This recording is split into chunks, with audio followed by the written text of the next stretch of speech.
Allez, Bezrat Hashem, le cours de ce soir, Rosh Chodesh Adar, deuxième jour de Rosh Chodesh. On va donc souhaiter un bon Rosh Chodesh à tout le monde. Et bien sûr, on remercie notre ami Benjamin de nous recevoir ce soir et que cette année lui apporte beaucoup de bracha et de joie comme Mishenirtas Adar Marbim et Simcha. Lorsque le mois de Adar, on ajoute beaucoup de joie, donc que ça ajoute beaucoup de joie dans sa maison, dans sa famille et avec tous ses enfants, Bezrat Hashem et petits-enfants. Marbim Besimcha et Marbim Beyeladim Bezrat Hashem, beaucoup d'enfants en bonne santé. Il faut savoir que ce soir, on est donc deuxième jour de Rosh Chodesh Adar Aleph. Cette année, on a la chance d'avoir 2 jours de Rosh Chodesh. C'est une année bissextile. On appelle ça en hébreu Shana Meuberet. Une Shana Meuberet en hébreu, c'est une année enceinte. C'est quoi une année enceinte? Alors il faut savoir que le mois de Adar, c'est le seul mois du calendrier hébraïque qui est représenté dans une notion de double. C'est-à-dire que tous les mois de l'année, tous les signes astrologiques, d'accord, qui ne viennent pas de Madame Soleil, ils viennent de la Torah, ils ont une référence avec quelque chose qui s'est passé. Il faut savoir que dans la Torah, donc dans le rouleau de la Torah, les mois n'existent pas. Vous ne verrez jamais dans la Torah le mois de Nissan, le mois de Hadar, le mois de Iyar. Il y a marqué le premier mois, le deuxième mois, le troisième mois. Comme par exemple pour le mois de Nissan, lorsqu'ils sont sortis les Bnei Israël d'Égypte, il y a marqué Achodesh, Azé, Yelachem, Rosh, Chodashim. Il faut savoir que les mois, comme on les connaît nous, Nissan, Iyar, Sivan, Tammuz, Av et Elul, apparaissent quand? Apparaissent à Babel. C'est les sages du Talmud de Babel qui ont donné ces noms aux mois. Mais avant ça, non. C'est le premier mois, le deuxième mois, le troisième mois. Comme vous voyez aussi dans les jours, aujourd'hui, on est le premier jour à partir de Shabbat. Aujourd'hui, on est le deuxième jour à partir de Shabbat. C'est comme ça que ça marche dans la Torah. Et donc, il faut savoir que le mois de Hadar est le mois qui vient clôturer l'année. Pourquoi? Puisque, étant donné que dans la Torah, il y a marqué Achodesh, Azé, Yelachem, Rosh, Chodashim, et que c'est le mois de Nissan, donc si le mois de Nissan il est le premier, le dernier mois c'est Hadar.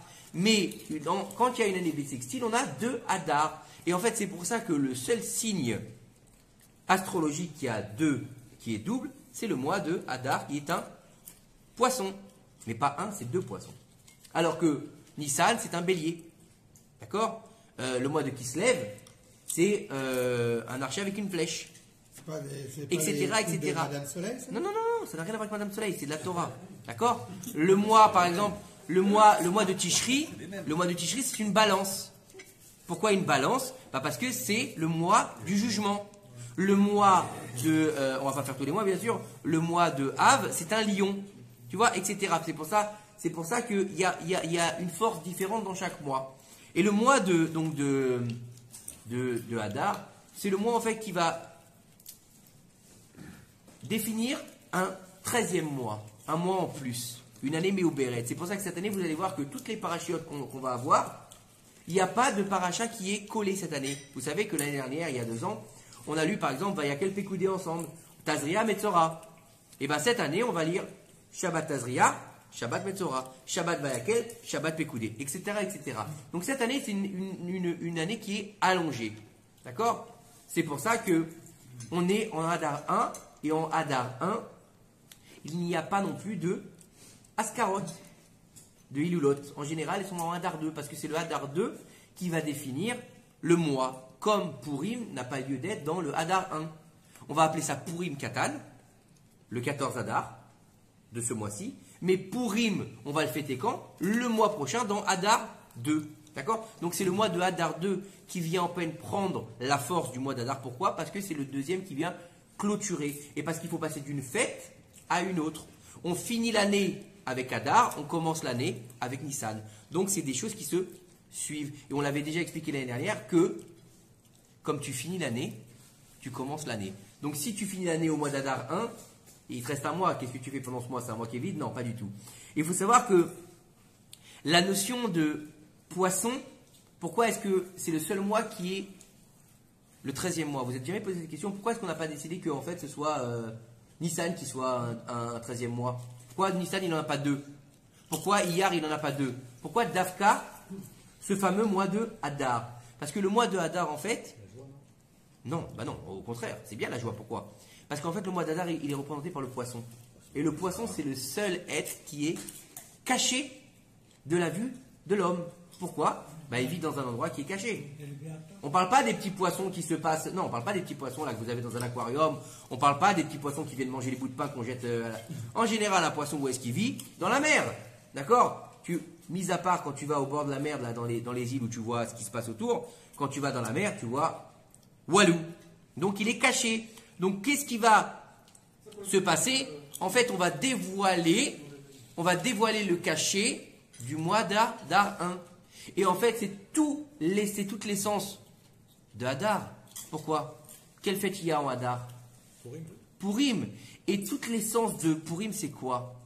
Eh bien, c'est dévoiler la présence divine qui est cachée dans la Megillah Esther. Megillah en hébreu, donc ça vient du verbe legalot, dévoiler, et Esther, c'est ce qui est caché. Donc en fait, l'essence même du mois de Hadar, c'est quoi? Dévoiler le caché. Et en fait, c'est pour ça que le nom de Dieu n'apparaît pas dans la Megillah Esther. Parce qu'il faut dévoiler le divin dans la nature. Et ça s'appelle quoi ça? Ça s'appelle la Géoula. C'est quoi la Géoula finale? La Géoula finale, c'est pas la sortie d'Égypte. La sortie d'Égypte, c'était quoi? Nissan, le miracle. Vous êtes d'accord avec moi? Diplé, un truc de malade, oui ou non? Vous voyez un ours polaire qui est venu avec sa banquise pour récupérer des enfants égyptiens. Vous avez le lion qui est venu avec la savane, un truc de malade. La grêle qui descend avec le feu, on n'a jamais vu ça. C'est grandiose, c'est une vraie, comment dire, comment on appelle ça là, qu'est-ce qu'ils font à Disney là? La grande parade, la féerie, c'est mieux que la grande parade de Disney quoi, je veux dire. Et le mois d'Adar, le mois de Purim, le miracle de Purim, tu lis la Megillah, bah, tout est naturel, oui, il est passé, il a fait comme ça, et puis c'est un enchaînement d'idées en fait. Mais en fin de compte, tout est en fait tenu par Akadosh Baruch Hu. Et tout est tenu par quoi? Par le vêtement. Vous savez qu'on est tous habités par un vêtement. Bon, mis à part qu'on soit habillé, hein, bien sûr, par un vêtement divin. Vous savez ou pas ça? Que la Neshama, en fait, elle est tenue par quoi? Par le Tselem Elohim. Vous avez déjà entendu parler de ce niveau de Tselem? C'est quoi le Tselem Elohim?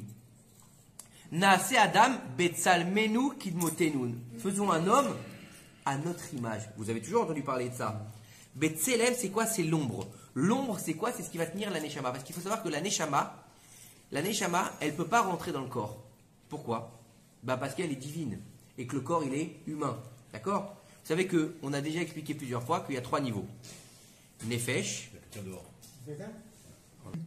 Et donc en fait on avait expliqué que le niveau de la Neshama, il y a 3 niveaux. Nefesh, Ruach et Neshama. Nefesh, c'est ce qui se place au niveau du foie, donc l'âme animale, d'accord? Les besoins physiques et corporels de l'homme. Ruach, ça se place au niveau du cerveau. C'est quoi? L'intelligence, la réflexion, la pensée. Et Neshama, c'est où? C'est au-dessus de la tête. Mais si elle est au-dessus de la tête, il faut quand même qu'elle soit reliée avec le corps. Vous êtes d'accord avec moi? Ou sinon, elle n'a pas lieu d'être. C'est comme si, en fait, elle englobait le corps, la Neshama. Vous voyez l'histoire? Vous avez déjà vu ces fameux tests là où ils font une espèce de lumière? Quelqu'un qui a mis cette filine et quelqu'un qui n'a pas mis cette filine et il est violet et il est jaune. Vous avez vu ce truc-là? C'est impressionnant. Et bien c'est pareil, en fait on voit tout autour quelque part comme une illumination, comme une neshama. Et en fait qu'est-ce qui va faire que ça va tenir? C'est le tselem. Le tselem c'est l'ombre en fait. Et l'ombre c'est un vêtement pour la neshama. Et en fait, il faut savoir que tout le monde dans lequel on vit, c'est quoi? C'est un vêtement pour la présence divine. En fait, Akadosh Baruch Hu s'habille dans la nature, dans les événements, dans les êtres, pour pouvoir réaliser en fait son processus divin. D'accord? Depuis la création du monde jusqu'au don de la Torah, et ensuite avec l'exil, etc. Mais on voit que même dans l'exil, la main de Dieu, elle est là, sauf que il est caché dans la nature. Donc c'est pour ça que, en fait, on va voir des protagonistes qui vont devenir en fait les représentants de Dieu sur terre, comme Moshe Rabbeinu, comme Aaron à Cohen. Et comme, au temps de la Megillat Esther, Mordechai et Esther. Esther, donc, c'est elle qui va dévoiler le cachet qui s'appelle donc Akadosh Baruch Hu. D'accord? Il va dévoiler la Shekhinah. Et Mordechai va être en fait celui qui va aider Esther à dévoiler son potentiel. Donc c'est encore un Mem et un Aleph. Comme Moshe et Aaron. Comme Mashiach et Eliyahu. Donc on est dans un niveau où on a toujours ce Mem et Aleph qui travaillent ensemble pour pouvoir dévoiler le divin sur terre. Il faut savoir que la notion de Rosh Chodesh est une notion bien particulière. Le Rosh Chodesh, c'est pas simplement on fait Ya'aleh V'Yavo, on va à la synagogue, on écoute la Torah, on a fait le Hallel. Non, c'est pas ça. Le Rosh Chodesh, il a un pouvoir de régénération. Pourquoi? Parce que c'est une Rosh Chadash. C'est-à-dire qu'on a une chance d'être une nouvelle personne. Donc il faut choisir cette Isdamnou. Tous les mois, en fait, on a la possibilité de devenir une nouvelle personne. C'est-à-dire qu'on a 12 fois dans l'année, imaginez le truc, 12 fois dans l'année, tu as un niveau où ta Neshama, elle peut complètement se régénérer vis-à-vis de qui? D'Akadosh Baruch Hu, donc tirer son essence même d'Akadosh Baruch Hu pour en fait devenir une nouvelle Neshama. On a bien sûr cette chance-là tous les jours, quand Dieu nous redonne notre Neshama après qu'on ait dormi, mais le Rosh Chodesh est le moment qu'il faut choisir pour dire, là, il faut que je change, il faut que je m'améliore. Il faut que j'ai une nouvelle tête. Rosh, la tête, Chodesh. Non, Rosh, Chadash. Jusque-là, j'ai fait des bêtises, maintenant je fais Teshuvah. Vous voyez le niveau? Et en fait, nos sages nous disent que si on veut que nos biens soient éternels, d'accord? Quand on parle de biens, on ne parle pas de notre oseille. Hein. On ne parle pas d'oseille, on ne parle pas de bagnole, on ne parle pas de maison. Hein, que ce soit bien clair. Il faut planter dans un arbre le mois du mois d'Adar. Ça veut dire quoi? C'est-à-dire que à la sortie d'Égypte, Akadosh Baruch Hu, il a montré au monde entier sa force et sa puissance, mais dans des miracles qui ont défié toutes les lois de la nature. Vous êtes d'accord avec moi? D'accord? Et en fait, tous les jours, il y a un miracle. Tous les jours, en fait, il y a marqué Mechadesh Bechol Yom Tuvo Maase Bereshit. Ça veut dire que Akadosh Baruch Hu, il recrée la création du monde à chaque jour. Parce que s'il s'arrête une seule seconde, qu'est-ce qui se passe? Le monde retourne au néant. Donc en fait, tous les jours il y a des miracles ou pas? Oui, sauf qu'on appelle ça comment? La nature.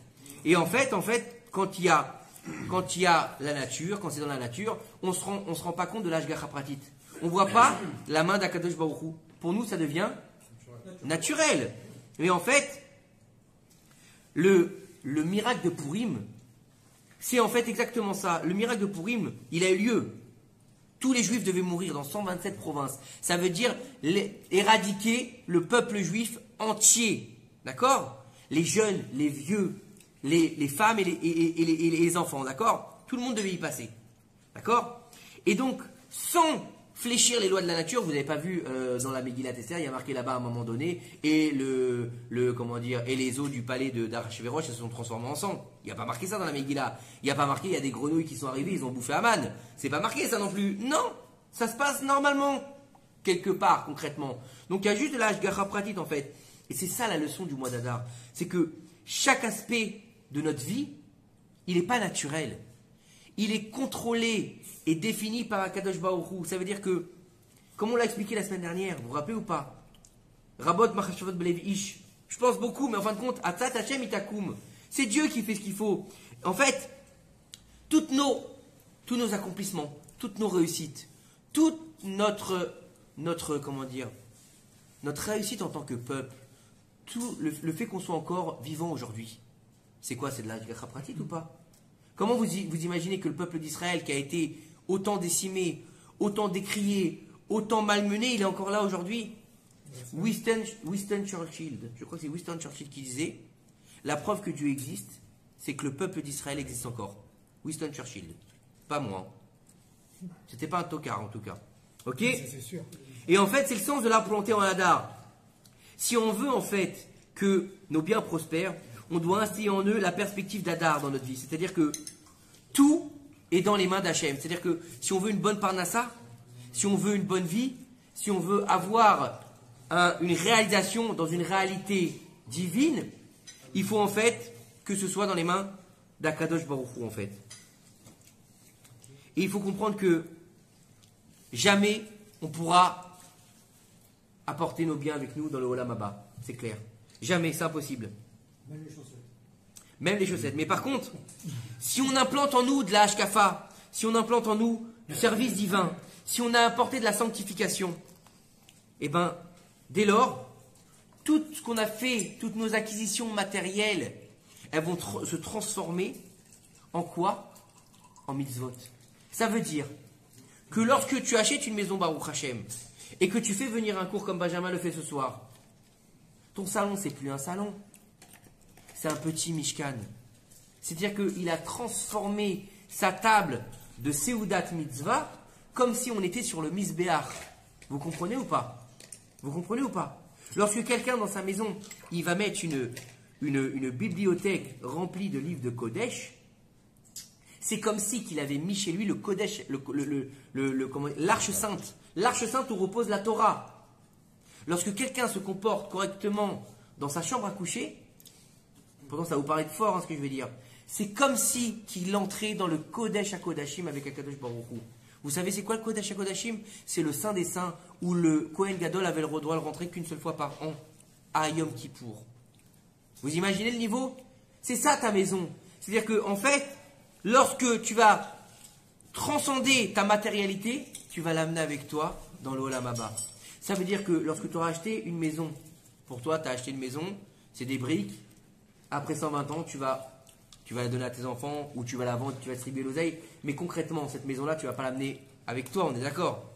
Mais si tu as fait des cours de Torah, si tu as fait le Shabbat comme il se doit, si tu as amené Dieu dans ta maison, et bien cette maison-là, chaque brique de cette maison, elle va venir après 120 ans au tribunal céleste pour dire oui, moi je suis une brique qui a servi à Kadosh Baruch Hu. Moi je suis une fenêtre qui a servi à Kadosh Baruch Hu. Il a créé sa maison pour les besoins du divin. Donc je fais partie de je fais partie de ses mérites dans la balance du bien et du mal. Vous comprenez le niveau? Et c'est ça le secret du mois d'Adar. Il est caché. Il n'est pas défini. Il y a un deuxième poisson. Il y a une année Méouberet.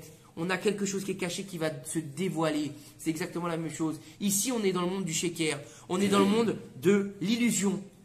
C'est quoi la plus grosse, le plus gros travail aujourd'hui qui se passe de tout, la chose par laquelle il y a le plus de communication, c'est la virtualité. Oui ou non? On a des amis virtuels, on a des boulots virtuels, on travaille en télétravail, donc on travaille virtuellement, on est dans une réalité virtuelle, d'accord? Donc en fait, on est dans un monde d'illusion. Donc une fois qu'on va quitter ce monde d'illusion, on va arriver dans le monde du Émet. Et lorsqu'on arrive du monde du Émet, c'est le monde de la vérité absolue. Donc quand on aura défini que chacun de nos biens matériels, on les aura définis pour notre service divin, donc elles nous accompagneront dans l'âme du Émet. Vous imaginez? Et c'est ça le service du mois de Hadar. Donc on utilise cette capacité du mois d'Hadar pour se régénérer totalement, comme le fameux poisson qui vit dans l'eau, qui est un mikvé. Et le mikvé, c'est ce qui permet d'être une nouvelle bria, une nouvelle création. Pour ceux qui ne le font pas encore, je vous donne un conseil. Tous les vendredis, avant Shabbat, mikvé. Au moins une fois par semaine, vous allez voir la différence que vous allez avoir quand vous allez sortir du mikvé. C'est incroyable. Voilà, ça c'était pour l'introduction au mois de Hadar. La semaine dernière, on avait eu la chance d'étudier dans le Mirtav Meliaou du Rav Dessler.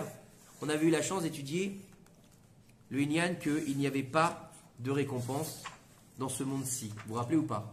Et on avait défini que comment est-ce qu'Akadosh Baruch Hu peut nous donner une récompense sur une mitzvah qui n'a pas de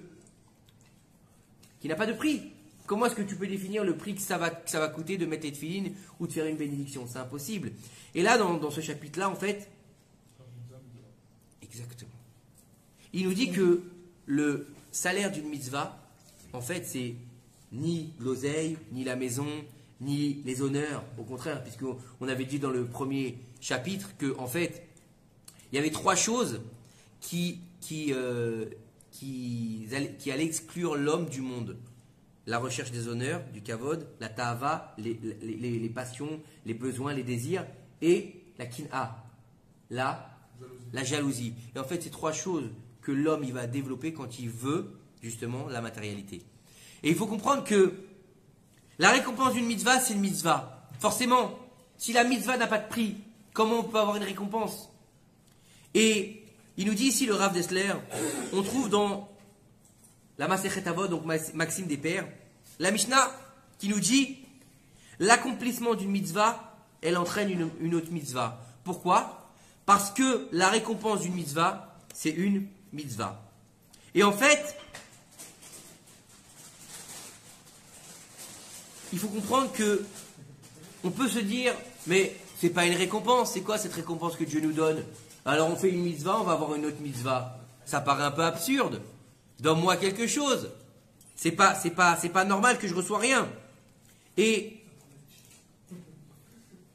il faut comprendre que c'est ça la véritable récompense. Pourquoi? Parce qu'en fait, Akadosh Baruch Hu, quand il nous donne les mitzvot, à quoi ça sert? Eh bien, ces mitzvot-là, elles servent à nous élever. Et par cette élévation qu'on va avoir en faisant les mitzvot, qu'est-ce qui va se passer? Eh bien, on va se rapprocher de lui. D'accord? Et il faut savoir que tout ce qu'on vit dans ce monde, tout ce qui nous semble bon, agréable, sympathique, eh bien, où est-ce qu'il prend sa source? Ben, dans quelque chose, comme on vient de le dire, d'illusion, dans un mensonge. Tout le bonheur qu'on vit ici, il est comment dire, il est fugace.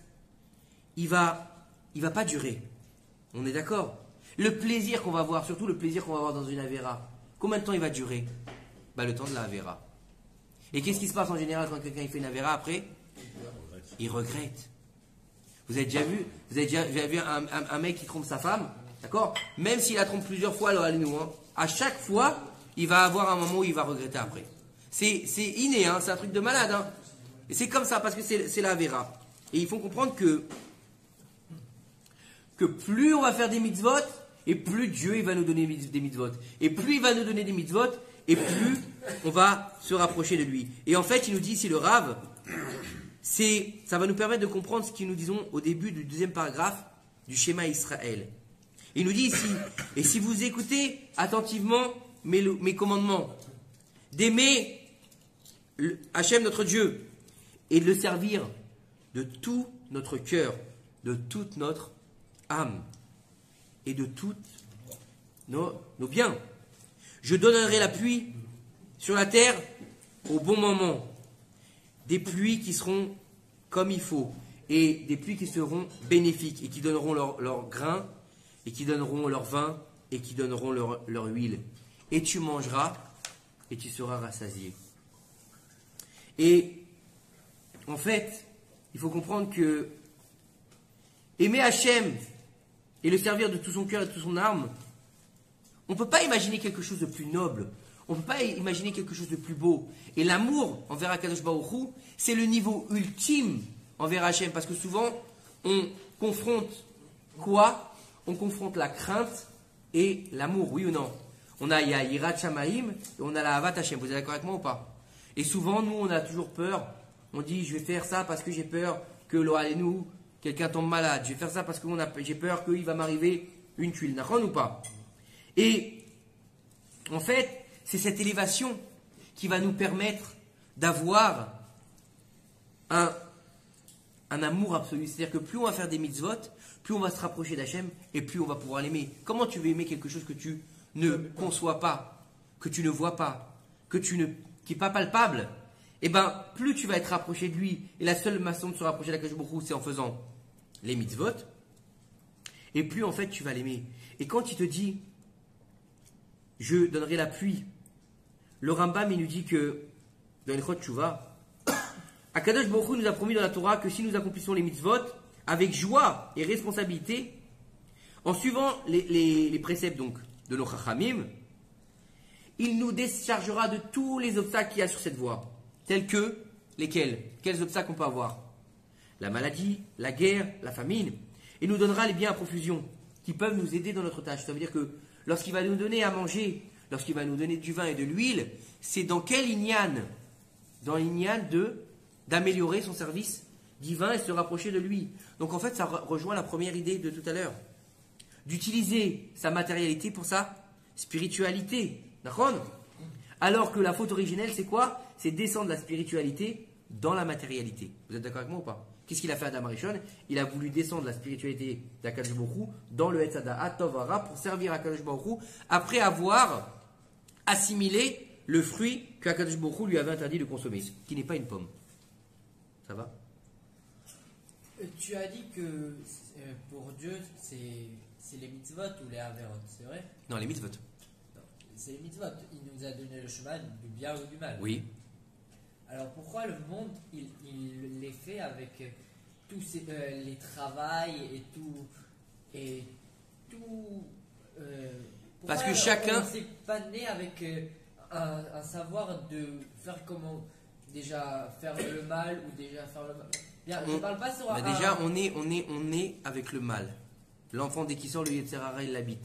Le Yetzer Hara Tov, il arrivera qu'à 13 ans. D'accord ? Maintenant, dans le monde, il faut savoir qu'on a le libre arbitre. D'accord ? Oui, non, j'ai pas parlé sur le libre arbitre.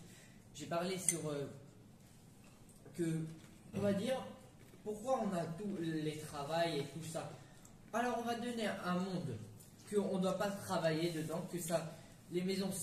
C'est un monde de réparation, parce que c'est un monde de réparation. Parce que lorsque Adam Arishon il a fauté, il lui a dit tu travailleras à la sueur de ton front. Donc il doit réparer. Donc comme on est là pour faire une réparation, donc on a un tikkun à faire, donc on est obligé aussi bien de travailler et aussi bien d'étudier la Torah. Comme c'est marqué dans le Mapsim des Pères, celui qui n'enseigne pas un métier à son fils, c'est comme si il lui apprenait à être un brigand. Alors j'ai une question pour toi. Tu as compris ?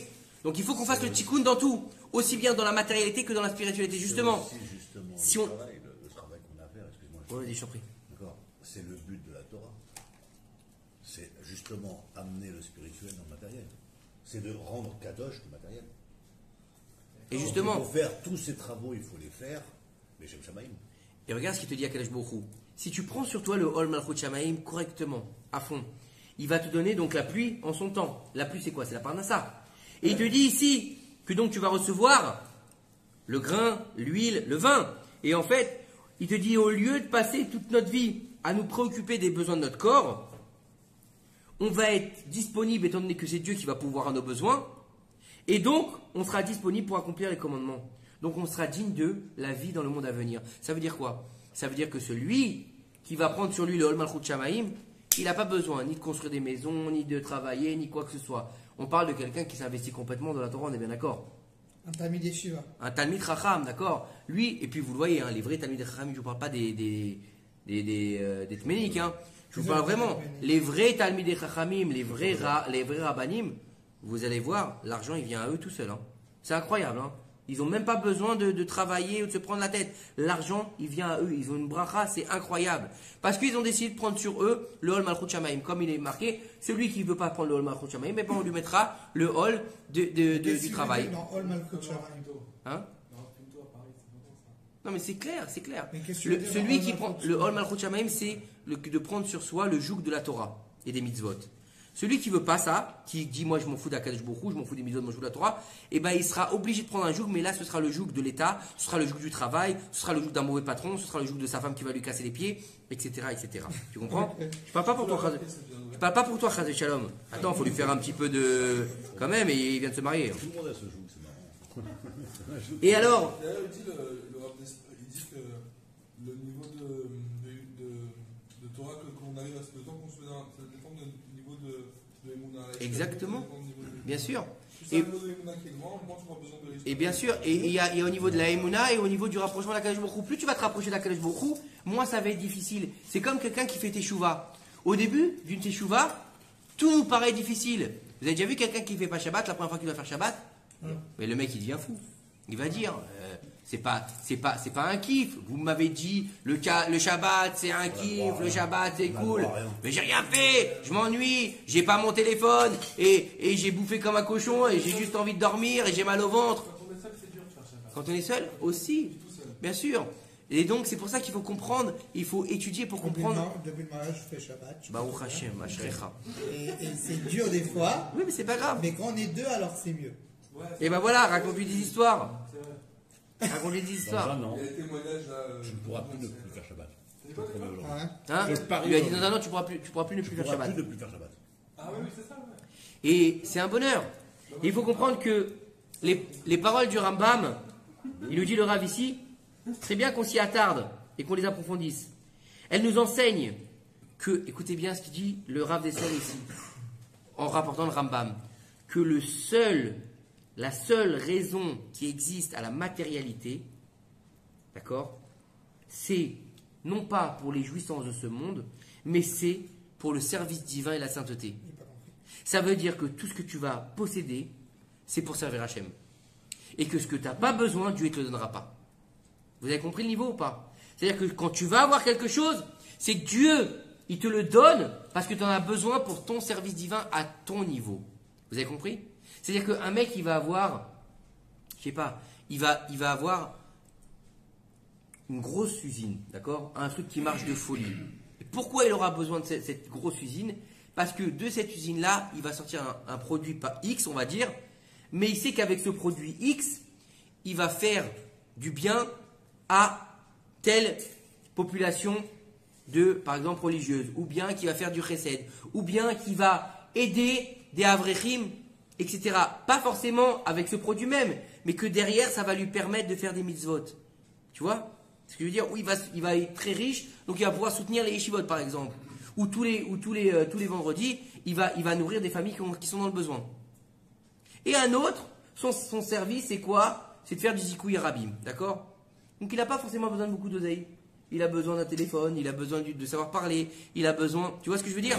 Donc lui, son comment dire, ce que Dieu va lui donner, c'est la tchatch, par exemple. Et l'autre, Dieu va lui donner l'oseille. L'autre, Dieu va lui donner le savoir de cuisiner, par exemple. Et tous les vendredis, il va faire des plateaux repas, comme on le voit Baruch Hashem en Israël, c'est incroyable. Il va faire des plateaux repas pour les veuves et les orphelins, par exemple. Parce que malheureusement, il y en a beaucoup qui ne mangent pas leur faim. Dieu lui a donné quelque chose qui va lui permettre. Donc c'est une matérialité qui doit servir la spiritualité. Tu comprends? Et en fait, c'est ça la récompense d'une mitzvah, c'est une mitzvah. C'est-à-dire que l'aide nécessaire pour avoir la possibilité d'accomplir une nouvelle mitzvah. C'est également la seule raison d'être des biens accordés à un tzaddik. Un tzaddik, il n'est pas au même niveau que nous. Un tzaddik, lui, tout son potentiel, c'est quoi? C'est pour Akadosh Baruch Hu. C'est-à-dire que lui, du matin au soir, dans sa bouche, il y a quoi? Akadosh Baruch Hu. Il n'y a rien d'autre. C'est-à-dire, il se lève à Kadosh Baruch Hu, il mange à Kadosh Baruch Hu, il dort à Kadosh Baruch Hu, il a des enfants à Kadosh Baruch Hu, il se lave à Kadosh Baruch Hu. Vous comprenez le niveau? Pour arriver à ce niveau-là, déjà, c'est un monde. Hein. Parce que, à tel point qu'on nous dit que si tu fais une action qui est permise, d'accord? Une action permise, hein, et que tu prends trop de plaisir dans l'action, d'accord? C'est-à-dire que tu penses qu'à toi, écoutez bien. Le mec, il veut prendre une douche. Écoutez bien l'exemple, c'est violent, je sais, mais c'est pas de moi. Le mec, il veut prendre une douche, d'accord? Il veut prendre une douche parce que il veut se réveiller le matin pour aller à la tefila, d'accord? Et bah aussi pour sentir bon, d'accord? Le mec, il est dans sa douche. Et au lieu de prendre une douche de 5 minutes, se laver tranquille, hop, et partir à la tefila, le mec, il prend la douche, il met le shampoing, il se lève le machin, l'après-shampoing, il met le parfum. Et au lieu de faire une douche de 5 minutes, il prend une douche de 10 minutes. Mais c'est une douche pour son plaisir, tu vois, il kiffe grave, que ça quoi. Le mec il a oublié tout, c'est que pour son kiff. Et ben cette douche là qui est pourtant permise, elle nourrit la clipa. Elle nourrit les forces du mal. Vous comprenez le niveau? Pourtant c'est permis de prendre une douche. Mais ben, parce que tu as oublié de mettre dans cette douche le service divin. Mais Vous qu'est-ce que comprenez? ça veut dire le service divin? Ben, c'est-à-dire que tu dis que dans tout ce que tu fais, tu mets à Kadosh Baruch Hu. Mais tu peux pas penser à Hachem dans les WC. Enfin, dans les... J'ai pas dit les WC. Bien sûr que si. Mais si, pourquoi? Il est pas présent, tu crois? Mais quand t'es sorti de la salle de bain. Avant de rentrer, tu penses à Kadosh Baruch Hu. Je vais faire une douche pour être en forme pour aller faire ma tefila. Je vais faire une douche pour être en forme pour amener la parnassa à la maison. La parnassa, c'est une mitzvah, vous le savez ou pas? C'est pas une avéra la parnassa. Alors, il nous dit ici le Rav. Ça va, je crie pas trop? Parce que ça résonne. Je peux pas, enfin. Attends, toi, c'est parce qu'on ne voit plus Shabbat, tu vas voir. En conséquence, tout ce que contient ce monde, il a une valeur absolue à être utilisé pour améliorer son état spirituel. Tout bien tout objet matériel est un outil ou un moyen de travailler sa spiritualité. Par exemple, il nous dit ici le Rav dans le temple, tout instrument qu'il y avait dans le temple, il y avait des centaines de choses, des choses qui étaient matérielles. On avait des louches, on avait des couteaux, on avait des fourchettes, il y avait des tonnes de choses, d'accord? Et chaque chose en fait, elle servait à quoi? Elle servait tout simplement à réaliser quoi? La volonté du divin. Tout ce qui était dans le temple. Chaque couteau qu'ils utilisaient pour faire quoi? Pour les sacrifices.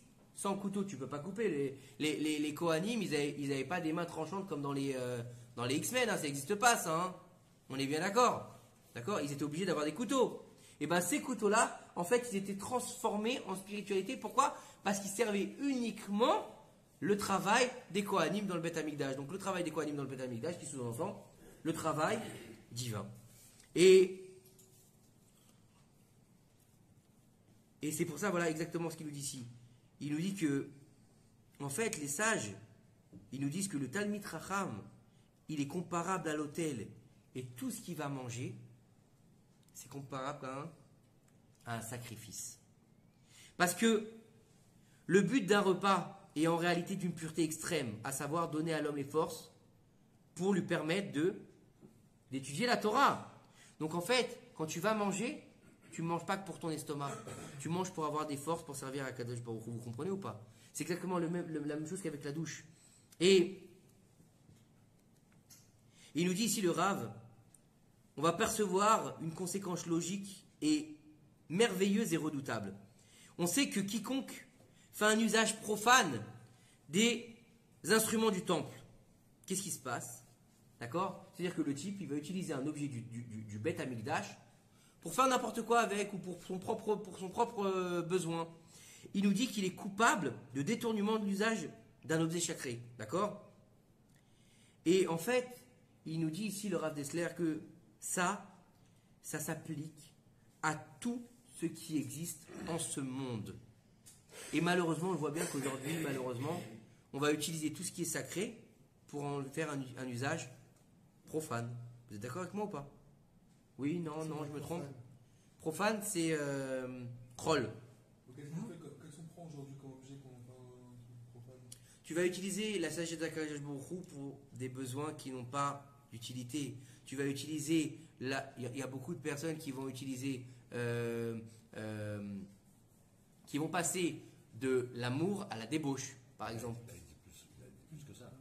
Là, il te dit ce verre, étant donné que tout ce que tu dois faire, ça doit être pour servir le service divin, d'accord? C'est-à-dire que ce verre, si tu t'en sers pour boire un coup, pour kiffer un coup, Voilà.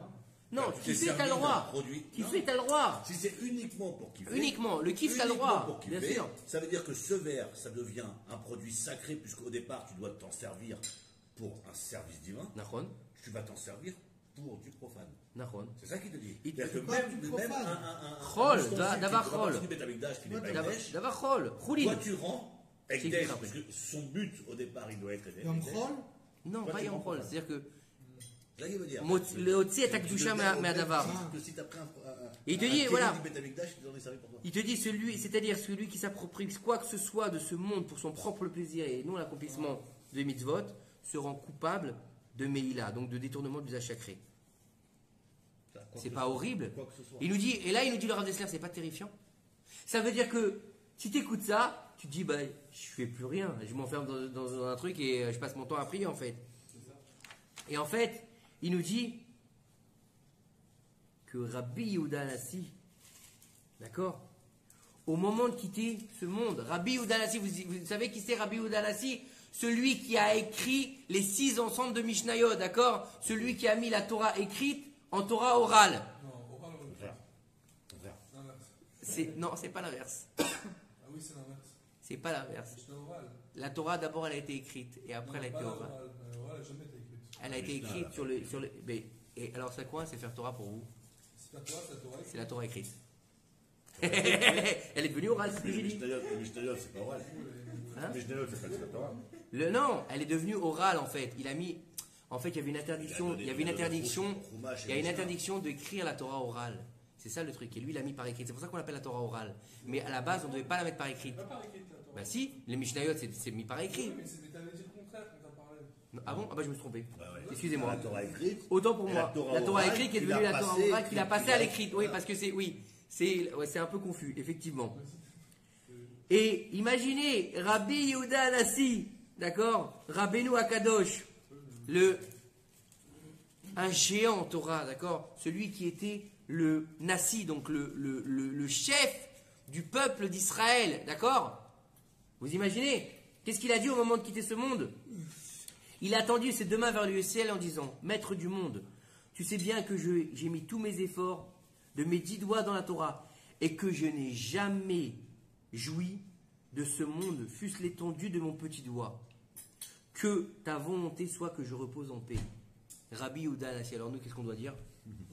On est dans la mouise. Hein? Non, mais il faut comprendre que, en fait, pourquoi il dit ça, Rabbi Yehuda Anassi? Il faut comprendre que Rabbi Yehuda Anassi, il était blindé aux as. D'accord? Et en fait, au degré de sainteté qu'il était arrivé, Rabbi Yehuda Anassi, d'accord?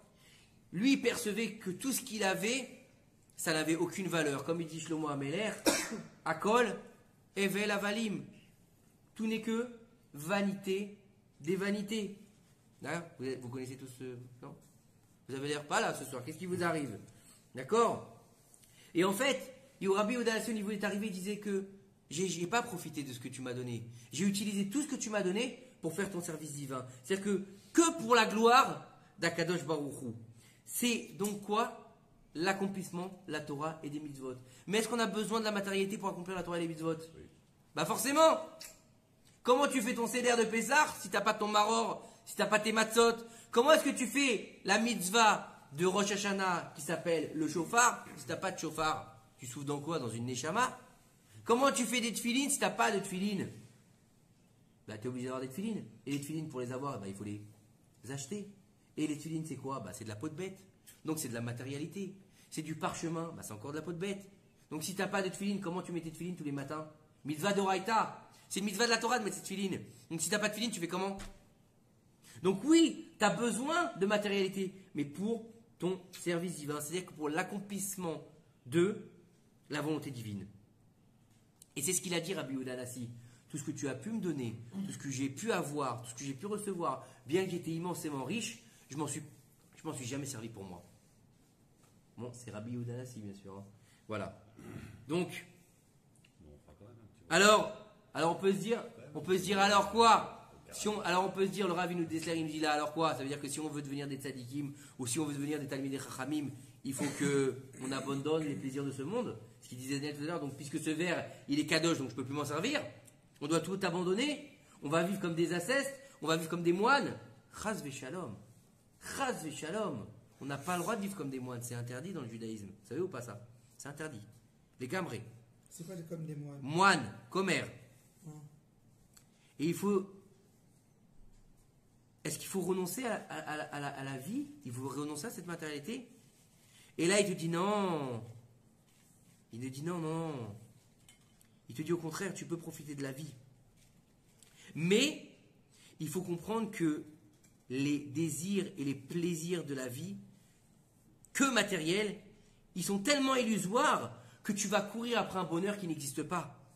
Puisque tu ne l'atteindras jamais. Comme on l'a déjà dit, celui qui a 100, il veut 200, qui a 200, il veut 400, qui a 400, il veut 800. Qu'on n'a jamais vu quelqu'un quitter ce monde, la Gemara nous dit, on n'a jamais vu quelqu'un quitter ce monde après avoir réalisé la moitié des désirs qu'il avait. Vous imaginez le niveau? D'accord? Donc en fait, la seule moyen d'être comblé, c'est comment dire, d'accepter ce que Dieu nous donne. C'est la mesure qu'il nous accorde et de nous rapprocher de lui en fait. C'est-à-dire qu'on doit déborder de reconnaissance pour l'immensité d'amour et la bonté que Dieu nous fait chaque jour en fait. Et on va pouvoir avec ça se rapprocher de lui par amour. Par amour. Et c'est ce qu'on dit ici donc dans le schéma Israël. La plus grande des bénédictions donc d'être rassasié, c'est la satiété en fait. La satiété, elle est impossible dans les biens du monde, on l'a bien dit. Tu peux jamais être repu des biens de ce monde. Tout ce qui est matériel, t'en voudras toujours plus. Tu as l'iPhone 10, tu veux l'iPhone 11, tu as l'iPhone 11, tu veux l'iPhone 12, tu as l'iPhone 12, tu veux l'iPhone 27, tu as la PS4, tu veux la PS5, la PS12. Qu'est-ce qu'on souhaite Ben, c'est vrai, Qu'est-ce qu'on souhaite à un homme qui gagne 1 milliard? d'avoir 2 milliards. Ouais, ça, Hein? c'est un son. Celui qui a la Mercedes, on va lui souhaiter Lamborghini. la Lamborghini. Celui qui a la Lamborghini, on va lui souhaiter. Et La Ferrari. ça s'arrête jamais en fait, ça s'arrête jamais. Et c'est comme toutes ces histoires qu'on voit. Le mec il a bien réussi, le mec il est bien assis, il a une belle voiture, il a une belle femme, il a une belle maison, il a des beaux enfants. Et le mec il est pas content. Et pourquoi il est pas content? Parce que son voisin il vient de s'acheter la dernière bagnole en vogue, ou parce que son voisin il est paru dans le dernier magazine en vogue. C'est la jalousie. Akin'a ata'ava va'kavod motzi et adam mi'aolam. La jalousie, les honneurs et donc les désirs, ils éloignent l'homme de ce monde. Et en fait, c'est ce qu'il te dit ici dans le schéma Israël, le Rav Dessler. Tout celui qui va mettre son désir dans la spiritualité, il verra le bien dans ce monde. Pourquoi? Parce qu'il aspirera qu'au monde à venir. Et en fait, il sera rassasié. C'est-à-dire que lui, il aura la bracha. Vous avez vu le niveau ou pas? C'est-à-dire que Akadosh Baruch Hu, lorsqu'il nous promet d'être rassasié du blé, du vin et de l'huile, c'est pas du blé, de vin et de l'huile matérielle. C'est tout ce qui est spirituel. Et on sait très bien que le blé, c'est parnassa, la pain. Et le pain, lorsqu'on est capable de faire la volonté de Dieu complètement. Donc, il y a marqué, à la sueur de ton front, tu mangeras du pain, nachon, dans la paracha de Bereshit. Bereshit. À la sueur de ton front, tu mangeras du pain. Paracha Bereshit. La malédiction d'Adam Arishon, oui ou non? Une des malédictions d'Adam Arishon? Oui. Et pourtant, on voit bien que lorsqu'ils sont sortis d'Égypte, dans la paracha Béchalar, ils ont reçu le pain du ciel, qui s'appelle Amotzi Lechem Min Hashamaim. Et nous, on dit quoi? Amotzi Lechem Min Aharet. Vous voyez la différence? Donc le blé, il peut venir aussi d'en haut. Attends, parce que nous, on sort. T'as déjà vu du blé qui descend du ciel, toi, pour l'instant? Pas moi. Le pain. Non, bah. Et Si le pain il est tombé. t'as déjà vu des miches qui tombent du ciel, toi? D'accord. À cette époque-là, il tombait du ciel. Dans le désert, il tombait du ciel. Oui. Ensuite, La main. l'huile. L'huile, d'où elle provient? Bah, l'huile, elle provient du Gan Eden. Puisque c'est la seule qui remonte toujours vers la surface. Nos sages nous disent que l'huile, elle provient du Gan Eden. C'est pour ça que lorsque elle est sortie la colombe de l'arche, elle a ramené quoi? De l'olive qu'elle a été chercher. Ou non, une des explications nous dit qu'elle a été la chercher au Gan Eden. D'accord? Et le vin? Bah, le vin, c'est quoi? Bah, le vin, c'est la Gdusha. Le vin, c'est les libations. Le vin, c'est le misbéach. Et le vin, c'est le moyen de les kadesh. On ne peut rien sanctifier si on n'a pas de vin. Vous voulez vous marier? Il vous faut du vin. Vous voulez faire Shabbat? Il vous faut du vin. On faisait les fêtes dans le Beth Amikdash, il fallait du vin. Donc tout ça est au niveau de... Hein? La Brit Mila, il faut du vin. La bar mitzvah. Hein? Comment? Et dans les affaires, il faut du vin. Nachon, il a raison, Benjamin. Donc en fait, ces trois niveaux-là sont pas de la matérialité, ils sont de la spiritualité à 2000%. Vous comprenez ou pas? Et donc, et c'est là qu'on peut comprendre, il nous dit le Rav Dessler, aujourd'hui, on peut comprendre qui est riche à sa mère Bechelko. Celui qui est conscient de son sort. Celui que, en fait, tout ce qu'il possède, ça le laisse insensible. C'est-à-dire que il est bien parce que il n'a pas de jalousie. Il a l'essentiel de son aspiration dans le monde, lui, c'est dans le domaine de la spiritualité. Les biens matériels, il en a, il est content, mais il les utilise dans son service divin. Donc, plus il va les utiliser dans son service divin, et plus Dieu il va lui en donner. Donc en fait, mitzvah goreret mitzvah et mitzvah goreret parnassa. Vous comprenez le niveau ou pas? C'est pour ça que vous verrez toujours les avrechim, les avrechim. Des vrais, je vous parle des mecs qui étudient la Torah. Les mecs qui gagnent 2000 shekels par mois, d'accord? Et ben ils ont plus de bracha que nous. Vous savez pourquoi? Parce qu'ils sont contents de ce qu'ils ont. Ils sont très contents. Ils auront un peu de pain, un peu de truc, un peu de houmous, comment dire, le catering, et ben c'est pas grave. Et ils auront la bracha parce qu'ils seront contents de leur sort. Et il te dit ici en fait que c'est ça la façon de positiver. C'est ça la façon d'être heureux. C'est utiliser tout pour le service divin. Celui qui arrive à vivre cette vérité dans sa chair, le verra de ses yeux et le ressentira dans son cœur. Donc comment est-ce qu'il ne pourrait pas être satisfait de son sort? Puisque ça va lui permettre de quoi? De se rapprocher d'Hachem. Donc ça va lui permettre de quoi? De se rapprocher de la vérité. Et la vérité, c'est le véritable bonheur. Parce que le mensonge, quand tu vis dans le mensonge, tu es heureux ou pas? Non. Qui peut être heureux quand il vit dans le mensonge? Comment un type qui trompe sa femme, il peut être heureux quand il rentre chez lui? Il aura toujours un sentiment de culpabilité. Comment un type qui a arnaqué des milliers de personnes, comment est-ce qu'il peut être heureux? Vous croyez que tous les jours il va être bien? Il y a bien un moment donné, sa conscience elle va le rattraper. Un type, allez-nous, d'accord, un médecin qui a fait une erreur du diagnostic, il n'y a pas un moment où il va se remettre en question, il n'y a pas un moment où il ne va pas être bien. Donc quand tu es dans le mensonge, quand tu es dans le sheker, tu auras toujours un moment où tu vas être rattrapé par ça. Alors que lorsque tu es dans le Hémet, tu es dans le bonheur absolu. Pourquoi? Parce que tu te rapproches de celui qui a créé le bonheur absolu qui s'appelle Akadosh Baruch Hu. Voilà, ça c'était pour le Rav Dessler. Ça vous plaît le Rav Dessler? C'est du lourd, hein. Moi j'aime beaucoup. Je trouve ça. C'est en français, tu vois? Oui, en français. Tu veux? Je te le prête? Donc, ça c'était pour notre Rav Dessler. Donc si vous voulez, on continue. Moi je trouve que c'est une étude qui peut nous ouvrir beaucoup de choses parce qu'elle est très large, elle est très profonde et elle amène à beaucoup de réflexions au niveau interne. C'est un moussard qui est différent de la chassidoute parce que c'est l'école du moussard, d'accord, qui a été définie par le sabbat de Kelm, etc. C'est le Rav Dessler, je pense que c'est un pan de notre génération aussi puisque c'est un contemporain, hein, d'accord, il a vécu après la guerre de 39-45. Donc c'est pas si loin que ça. Donc je pense qu'on... C'est un des rares qui se base aussi un peu sur la facilité. Oui, et c'est très profond. Et je pense qu'avec des mots simples comme ça, comme on en voit, vous voyez, c'est pas non plus des mots très compliqués. On va pouvoir améliorer notre service divin tous ensemble. Parce que c'est vrai que lorsque tu partages une idée dans ton service divin, même si tu n'es pas encore, mais quand tu vois que tu partages avec d'autres personnes la même idée, que tu peux et aussi comment dire, la transmettre et dire ce que tu penses. Voilà, dire ce que tu penses, la partager, la débattre, et bien forcément à un moment donné ça va te faire réfléchir. Et ça va te remettre en question, et donc ça va forcément te faire avancer dans ton service divin. Et donc c'est ça le but du moussard. Le but du moussard c'est quoi? C'est pas d'avoir de la bonne pensée juive. C'est pas le but du moussard de dire bon bah tu sais quoi, j'ai étudié de la philosophie juive, c'est super, c'est cool la philosophie. Non, c'est pas de la philosophie. C'est pour ça que ça s'appelle pas de la philosophie, que ça s'appelle du moussard. Comment tu traduis le mot moussard? Le moussard c'est de l'éthique. Ah, de l'éthique. Et en fait, le moussard, il rejoint la chassidoute. Pourquoi? Parce qu'il te permet en fait de travailler ton moi intérieur.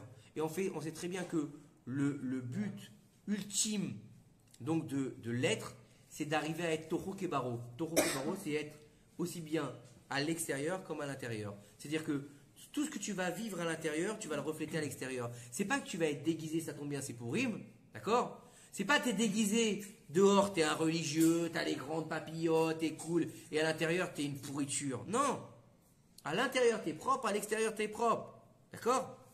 C'est ça le but de l'homme, que son soi il se reflète à l'extérieur. Donc c'est le but du moussard. Donc Bezrat Hashem, si ça vous plaît, on continuera. Alors la semaine dernière, on avait vu avec qui? Moshe Rabbeinu. Moshe Rabbeinu avec le buisson ardent, vous vous rappelez pas? Vous suivez pas les épisodes, hein. Par contre, Dallas, vous suiviez, hein. Vous attendiez que Swellen elle, hein. Il n'y a pas la rediff. Hein, mais Rose Place aussi, hein, pour ceux qui sont plus jeunes. Toi, je sais pas ce que vous voyez vous, sur Netflix. Laisse-moi tranquille avec vos trucs bizarres. Alors, le peuple d'Israël, il est comparé à un buisson qui ne brûle pas.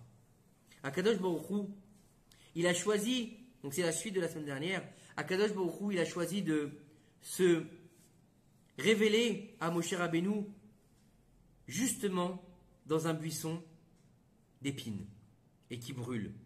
Et non dans un arbre géant qui va donner ses fruits et qui va être plein de branches et de feuilles. Mais dans un tout petit buisson rempli d'épines. pour lui montrer qu'il n'y a pas un seul endroit dans le monde où la présence divine ne repose pas. Ça veut dire quoi? Ça veut dire que Akadosh Baruch Hu, il a créé le monde. Donc ça veut dire que rien ne vit sans qu'Akadosh Baruch Hu le veuille. C'est-à-dire que nous, on aurait pu penser, attends, est-ce que quelque chose qui est sale, Akadosh Baruch Hu, il le fait vivre? Oui. Est-ce que quelque chose qui sent mauvais, c'est Akadosh Baruch Hu qui l'a créé? Oui. Des fois, on a des choses qui nous dégoûtent, d'accord? Souvent, chez les femmes, c'est les insectes. Vous avez déjà vu ça, hein? La meuf, elle voit un cafard, elle monte au plafond et elle crie, ah, viens me voir, oui ou non? Pourtant, c'est Akadosh Baruch Hu qui l'a fait ou pas? Pourtant, c'est dégoûtant ou pas? Quand vous voyez les Chinois et les Japonais manger des vers et des machins, ça rebute ou pas? C'est pas comme ici, Baruch Hashem, quand on a des croissants, on a de la... Hein? N'oublie pas que les sauterelles, c'est caché. Non, mais je parle pas des sauterelles, là. C'est quoi? La salive aussi, oui, bien sûr. Si on la sent, on trouve ça dégoûtant. Et il faut comprendre que... Et il n'y a pas de shrina là-dessus? Vous croyez que sur les vers de terre, il n'y a pas de shrina? Bien sûr qu'il y a la shrina. Parce que si Dieu, une seul instant, il enlève la shrina des vers de terre, il meurt. Vous comprenez ce qu'il nous dit avec le buisson ardent à Kadesh Baruch Hu? Dans toute la création, non, c'est-à-dire que dans toute la création, que ce soit quelque chose de propre, de beau, mais même quelque chose de repoussant, quelque chose qui nous dégoûte, quelque chose qui ne comprend pas pourquoi il y a cette utilité, Dieu, il est là aussi. La main de Dieu, elle est partout. Du plus infime chose de la création jusqu'à la plus grande chose de la création. Est-ce qu'on ne pourrait pas dire inversement que chaque chose qui est sur terre est en fait une partie de Dieu? Bien sûr. Dieu et nous-mêmes. En fait. Mais bien sûr. Parce que là, toi, tu dis il est dedans, moi je dis non. C'est lui-même. Il est dedans et on est en lui. Les deux. Pourquoi? Parce qu'en fait, il a été obligé. Alors ça, c'est une notion kabbalistique qu'on ne peut pas développer parce que je la maîtrise pas correctement. Il faut savoir que lorsqu'Akadosh Baruch Hu, il a créé le monde, donc ça, je nous dis qu'il a fait ce qu'on appelle Shbirat HaKelim. Shbirat HaKelim, c'est-à-dire qu'il a été obligé de se retirer pour pouvoir laisser vivre le monde. Parce que comme lui, il est omniprésent, omnipotent et qu'il est tout, s'il ne se retire pas, entre guillemets, rien ne peut vivre. T'es d'accord? Ah non, j'aurais pensé au contraire. Ben non, c'est comme si quelqu'un qui tient à quelque chose qui l'étouffe, tu comprends? Si tu es trop présent, tu étouffes la chose, c'est d'accord? Donc il a obligé de faire Shbirat HaKelim, c'est-à-dire de se, entre guillemets, de se retirer pour pouvoir laisser le monde vivre. Tu comprends? Mais s'il n'habite pas le monde, eh ben le monde y meurt. Parce que s'il enlève son souffle du monde, le monde n'existe pas. Tu comprends? Donc ça marche dans les deux sens. C'est une notion kabbalistique. C'est très compliqué et je la maîtrise pas assez pour la développer avec vous. Hein? Ouais, je suis peut-être pas arrivé encore à ce niveau-là aussi. Le jour où j'arriverai à ce niveau-là, ben Ezrat Hashem, dit Amen, c'est pas interdit. Et ben on essaiera de le faire ensemble. Hein? Prends un Red Bull. Alors. Donc. Et là, Akadosh Baruch Hu, il a encore sous-entendu autre chose, que le buisson aussi, il est pur. Bien que, pourquoi? Parce que les nations du monde n'en ont pas fait un dieu. C'est-à-dire que les nations du monde n'ont pas pris le buisson d'épines pour en faire un dieu. Pourquoi? Parce qu'il est petit, parce qu'il pique. Et en fait, eux, ils se prosternaient que devant des grands arbres qui étaient immenses et qui étaient beaux et qui étaient forts. Comprenez? Vous voyez un mec qui se prosterne devant un petit buisson dégueulasse, d'accord? Non, ça, mettez un mec devant des orties, non. Il va se prosterner devant un grand tronc, vous savez, les arbres millénaires là. Mais pas devant un arbre tout petit. Ce buisson, il est rempli d'épines. Et Dieu, il se révèle à Moshe Rabbeinu justement là-bas pour lui montrer que lui aussi, il est dans une souffrance tant que ses enfants, ils souffrent en Égypte. Le buisson, il est petit, il est plié, il est rempli d'épines, et donc il est vraiment le plus méprisable des arbres qu'il y a dans toute la création. Et il dit ici que c'est exactement la même chose avec le peuple d'Israël, qui, au moment de l'exil, il est rejeté, ils sont en souffrance, et il est repoussé. Comment on voit les caricatures? Oui ou non? Le juif, il est comme ci, le juif, il est comme ça. Oui ou non? Il est détesté du monde entier. D'accord? il te dit ici que quel que soit l'oiseau qui va se prendre dans ce buisson, il va ressortir blessé, rempli d'épines.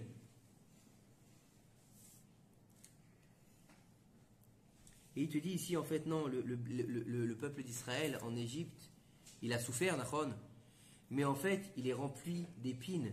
Mais quand il va sortir comme quoi? Comme une rose. Et une rose, qu'est-ce qu'elle a comme particularité? C'est que toute sa tige, elle est remplie d'épines. Et pourtant, la rose, c'est la plus belle des fleurs. Nachon ou pas? Le plus beau fleur aussi. Ça dépend, ça dépasse. D'accord? Bref. Et il te dit ici, les tzadikim, et les tzadikim, il m'a dit, je lui dis, la rose c'est la plus belle fleur, il m'a dit, ça dépend, je lui dis, ça dépasse. Donc, il lui a dit, alors, c'est une référence à un film des années 80. Tu demandes à ton voisin peut-être. C'est trop de références pour nous. C'est trop, je suis désolé. je suis trop, comment dire, j'ai trop vu de films, moi. Il te dit en Ça, fait. c'est un classique, ça, quand même. Ah, c'est un classique quand même. Vous abusez quand même. Hein. Ouais, c'est quoi? Rabbi Jacob. C'était Ah, Rabbi Jacob. Jacob. Et il te dit ici que les tzadikim, donc le Ham Israël, il est comparé donc quoi? À la rose. Et les Rechaim, ils sont en référence avec les Kotsim, avec les épines. Et il te dit que le buisson, il grandissait à côté de l'eau. Et c'est pour ça qu'il pouvait survivre. Et aussi, le peuple d'Israël, il vit et il se maintient seulement par le mérite de la Torah, qui est représentée par l'eau. La Torah, on l'appelle Maïm Chaim. Donc en fait, c'est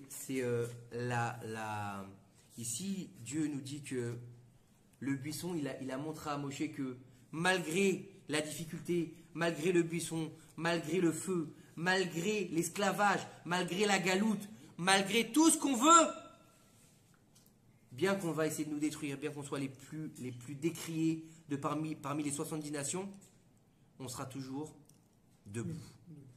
Mais quand on sera toujours rattaché à notre source. Et notre source, c'est quoi? C'est la Torah. Et pour finir, on peut pas finir sans finir sur la paracha de la semaine qu'on a passée, la paracha de Mishpatim et la paracha de Teruma dans laquelle on arrive. Il faut savoir que les parachiotes dans lesquels on arrive sont des parachiotes qui sont extrêmement riches en enseignement. Pourquoi? Parce que on passe d'un peuple qui était esclave en Égypte à un peuple qui devient une entité d'Israël, qui va recevoir donc, qui va passer d'un code civil d'esclave à un code civil d'homme libre. Vous êtes d'accord avec moi ou pas? Et en fait, à quel moment ça va commencer ça?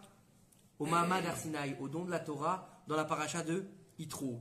Mais il serait faux de dire que le don de la Torah, c'est une chose, et le reste de la Torah, c'est une chose. Comme on le voit dans certaines communautés qui se lèvent pour les 10 commandements. C'est une erreur. Nos sages nous disent qu'il ne faut pas le faire. Que si nos sages nous disent qu'il ne faut pas le faire, à Shulchan Aruch, je crois qu'il ne faut pas le faire. D'accord? Il ne faut pas se lever. Pourquoi? Écoutez bien pourquoi. Si ils ont l'habitude de le faire dans la synagogue où tu vas, tu le fais. Pour pas qu'il y ait de discorde. D'accord? Écoute bien.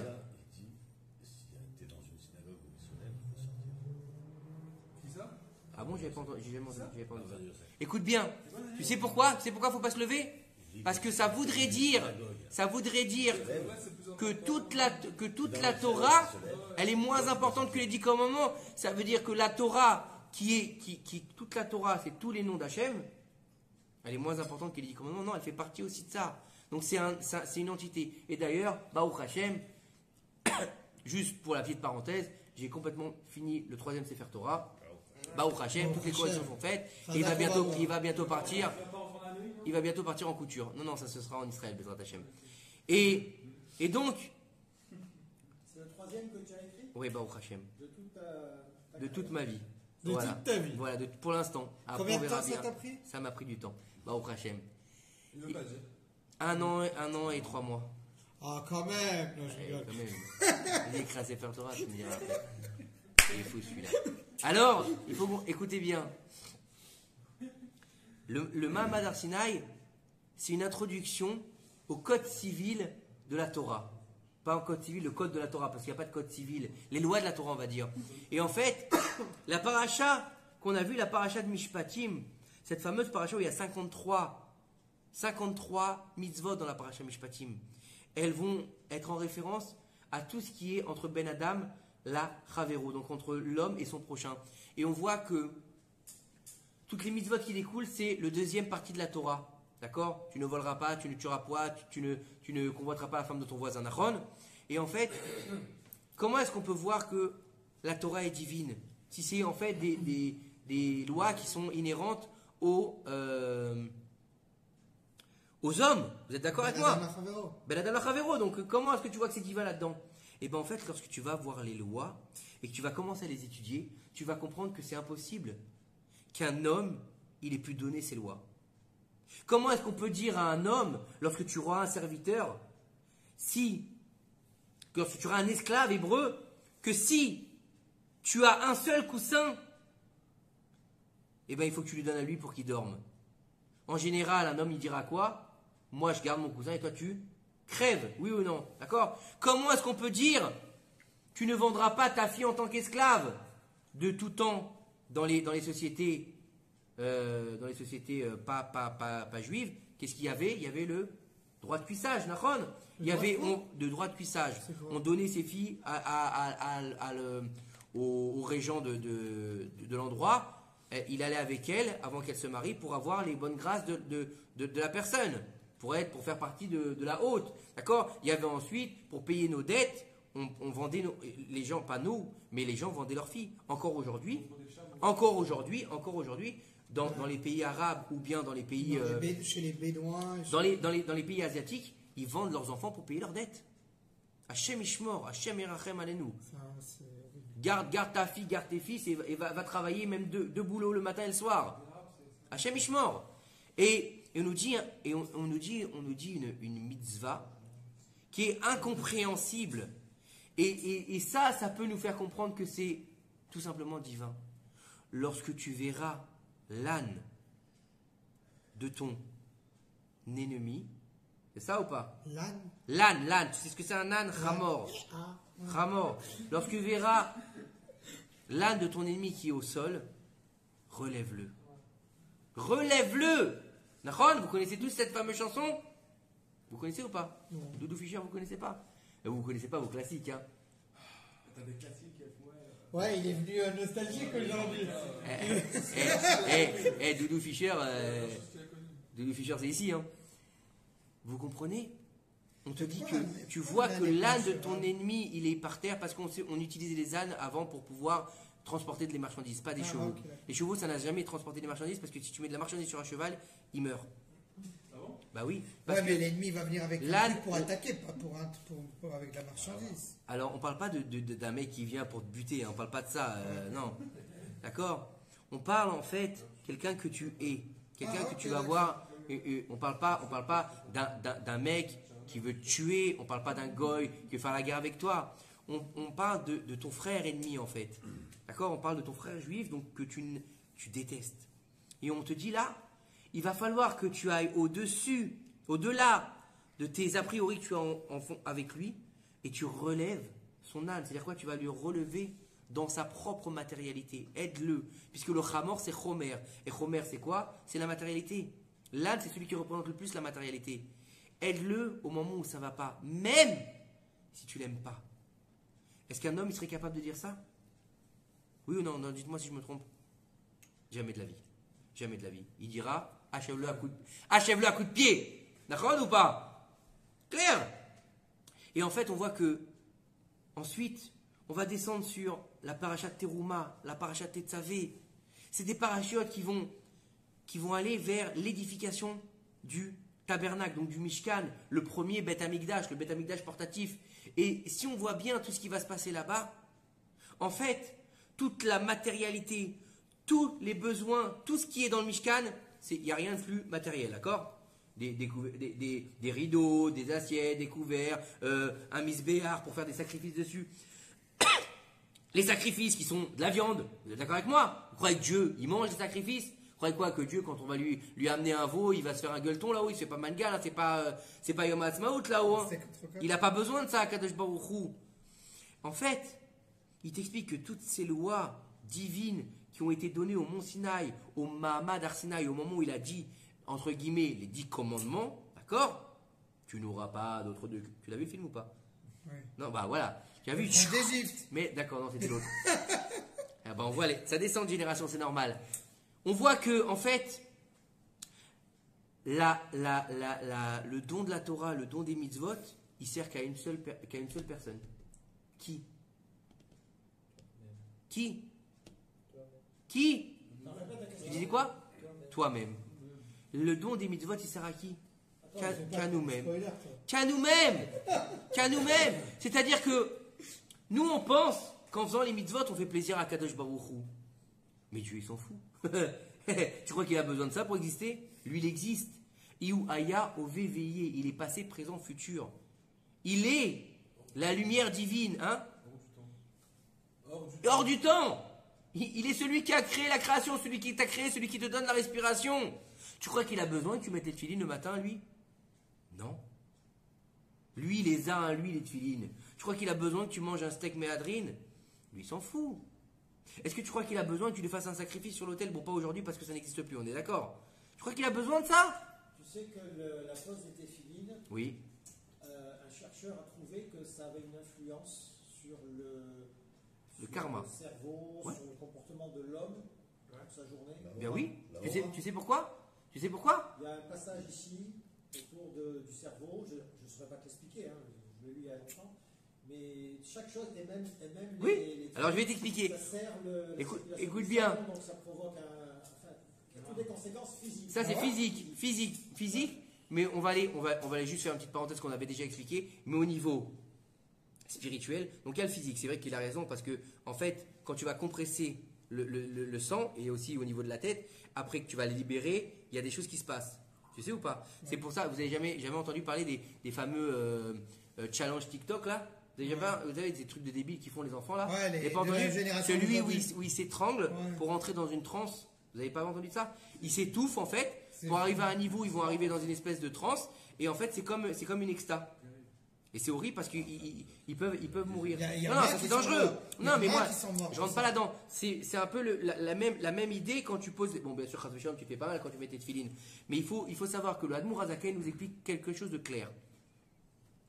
On a deux neshamot, on l'a expliqué tout à l'heure, d'accord? La neshama, donc, qui est animale, et la neshama qui est divine, d'accord? Donc, il faut nourrir la neshama animale qui est en référence avec le cœur, et la neshama qui est divine qui est en référence avec la tête. Le tefilin du bras, comment est-ce qu'il faut le mettre pour que ce soit cachère? Il faut le mettre face au cœur. Le tefilin de la tête, il faut le mettre entre les deux yeux, qui est le niveau du moach, au niveau du cerveau. Parce que c'est pas là, hein. Attention, hein, c'est pas là, hein. C'est pas devant les deux yeux. C'est les deux yeux qui sont à l'intérieur. Vous savez que les yeux sont à l'intérieur, pas à l'extérieur. Ça, c'est juste les miroirs, l'optique. Les yeux sont là. Donc entre les deux yeux. Voilà, mais c'est là. D'accord? Donc sur le moach, sur le cerveau, sur l'esprit. Bah tu le mets jamais sur les yeux, ouais, c'est sûr. Ah, les tzitzit, ouais. Les tzitzit, mais là on parlait des tefilines. Ensuite, lorsqu'on va serrer les tefilines, on va mettre 7 fois Keneged contre les 7 clipotes de Esav. Puis lorsque Yaakov Avinu, il a attrapé le talon d'Esav, il l'a attrapé avec la main gauche, et il y a de la Touma qui est rentrée dans la main de Yaakov, et lui il a mis de la Gdusha en Esav. Donc 7 contre les 7 clipotes d'Esav. C'est quoi les 7 clipotes? Les 7 clipotes d'Esav. Esav il a 7 clipotes. Et donc pour combattre ces 7 clipotes, on fait 7 tours sur le tefilin. Et ensuite, encore une fois, pour nous protéger, on a sur les tefilin le Shin, le Dalet et le Yud qui forment le nom Shaddai, qui est fait Shomer d'Adot Israël, comme il y a sur la Mezouza. C'est celui qui nous protège, puisque Shaddai, c'est le nom qu'Akadosh Baruch Hu a dit. Et je me suis Il a dit à Moshe Rabbeinu, et je me suis dévoilé à Abraham, Yitzhak et Yaakov en tant que Shaddai, donc celui qui est dans la nature, et maintenant Ad, Kan, Shaddai, Dai maintenant, je vais me révéler dans le miracle. Et je m'appellerai donc comment? Yudke, Vavke. Vous comprenez ou pas? Donc en fait, les tfilines, ils ont un potentiel de te transcender ton âme animale et ton âme divine pour arriver à une âme à la Neshama qui va aller vers Akadosh Baruch Hu. Ça, c'était pour la petite parenthèse du Admour Azaken. Donc, J'ai pas compris encore, c'est quoi les 7 clipotes des saves? C'est 7 forces négatives des saves que tu vas devoir casser en mettant les 7 traits des tefilines, les 7 tours. Mais c'est quoi les 7 forces? Il y a 7 forces, je ne peux pas rentrer, c'est compliqué, c'est trop compliqué à expliquer. Ah. Il y a 7 forces chez Esav, d'accord, qui se sont infiltrées dans Yaakov. Pour combattre ces forces, on met les tefilines, on fait les 7 tours, d'accord. Et donc il faut comprendre que tous ces niveaux, tous ces mitzvot, tout ce besoin qu'Akadosh Baruch Hu nous demande de faire un sanctuaire, nous demande de faire les mitzvot, de mettre les tefilines, il en a besoin? Non. Il a besoin d'une seule chose, Akadosh Baruch Hu. Il y a Souli Mikdash, c'est la paracha de cette semaine, Bezrat Hashem, Veshachanti Betocham. Betocham. C'est quoi Betocham? Hein? Non. C'est dans Teruma. Veshachanti Betocham. Vous me ferez un sanctuaire et je résiderai dedans, il aurait dû dire, non? Faites-moi, si quelqu'un dit une maison, fais-moi une maison, je vais habiter dedans. Oui ou non? Tu dirais ça ou pas? Tu dis ça à ton architecte, fais-moi une maison, d'accord? Et je vais vivre dedans. Non? Vous êtes d'accord avec moi? Dites-moi si je dis une connerie. Hein? Oui, non, vous êtes là? Vous avez tous décroché ou quoi? Et Dieu, il dit, faites-moi un sanctuaire, et je résiderai parmi vous. C'est ce que j'ai dit, tu me dis non. Oui, non, parce que je voulais expliquer. Voilà Voilà ce qu'il aurait dû dire. Et de là, nos sages nous disent que c'est justement tout ça le but de la création. Veshachanti betocham, et je résiderai en vous. Fais de toi un sanctuaire. Deviens toi-même un mishkan. Deviens toi-même un bet amigdash. Vous comprenez ou pas? C'est-à-dire, fais de ton être un récipient capable de recevoir la présence divine en toi. C'est-à-dire que tu es devenu le Bet Amikdash. Le Bet Amikdash, c'est pas des pierres.